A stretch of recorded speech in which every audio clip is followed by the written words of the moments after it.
tout ce que j'aime dans ce salon et qu'on ne trouve pas forcément dans les autres salons, c'est que les gens ont envie de découvrir. C'est-à-dire que souvent quand on a trouvé une boulangerie qui nous plaît, on va toujours dans la même boulangerie acheter le même pain.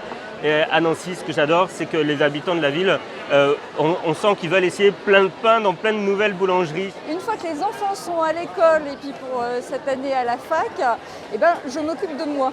C'est-à-dire qu'une fois que j'ai fait l'achat des livres scolaires, de tout ce qu'il faut mettre sur les listes, je me fais le plaisir de venir lire sur la place et puis de me prendre le stock de livres pour affronter l'hiver.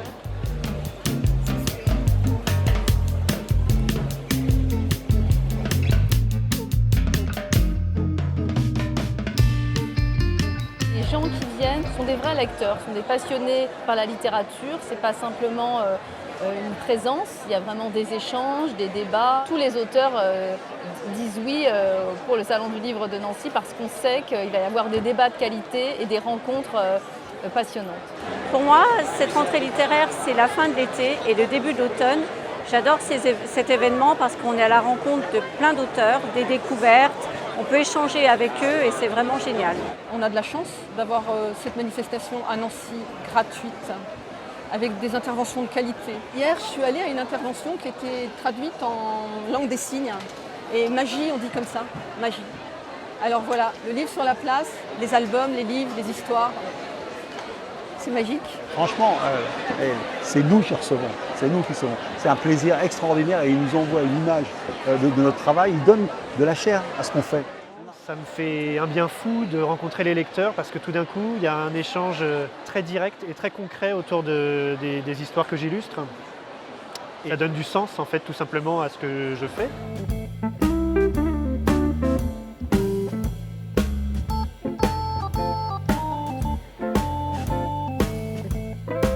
S'instruire et lire, ça permet de rêver et ça permet de devenir autonome et libre intellectuellement. Vous savez, ce qui me rend le plus heureux, c'est quand vous avez un petit garçon et une petite fille de 12-13 ans, alors leurs parents, leurs grands-parents leur disent « Tu vois, c'est lui qui a écrit La grammaire est une chanson douce ». Et il se précipite vers moi et il dit « Merci monsieur, c'est grâce à toi que j'aime lire ». Platon disait on s'étonne, on s'émerveille, ce qui génère le plaisir d'apprendre et de comprendre.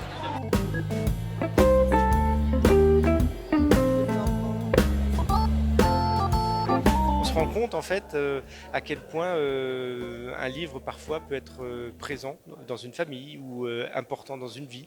Ça, c'est des cadeaux merveilleux. Et je suis sûr qu'il y a des gens qui m'offrent des histoires, des secrets de famille qu'ils ne racontent pas chez eux. Mais moi, je ne les connais pas, donc je ne vais pas le raconter à d'autres personnes. Et on partage comme ça. C'est très touchant. Moi, quand je me couche le soir, je me dis « Waouh, j'ai bu toutes ces histoires aujourd'hui, c'est merveilleux ». C'est assez amusant d'ailleurs de voir les différences des relations des écrivains avec les lecteurs qui se pressent devant eux. La Méline de Tombe, par exemple, elle entretient des grandes conversations avec ses lectrices. Picouli aussi. La plupart des écrivains sont plus calmes, sont plus silencieux. Voilà, ça dépend des tempéraments des uns et des autres. Ça, c'est des gens que je connais depuis... que je connais.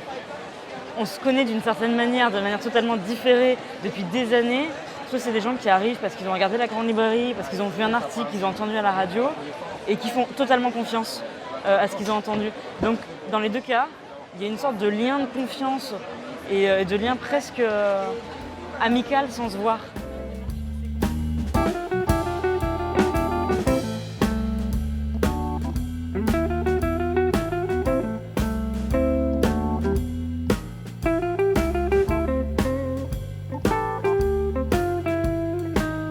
Franchement, c'est une ambiance qui est géniale, on rencontre les auteurs et puis l'ambiance, ne serait-ce que l'ambiance, c'est quelque chose de top. Quoi.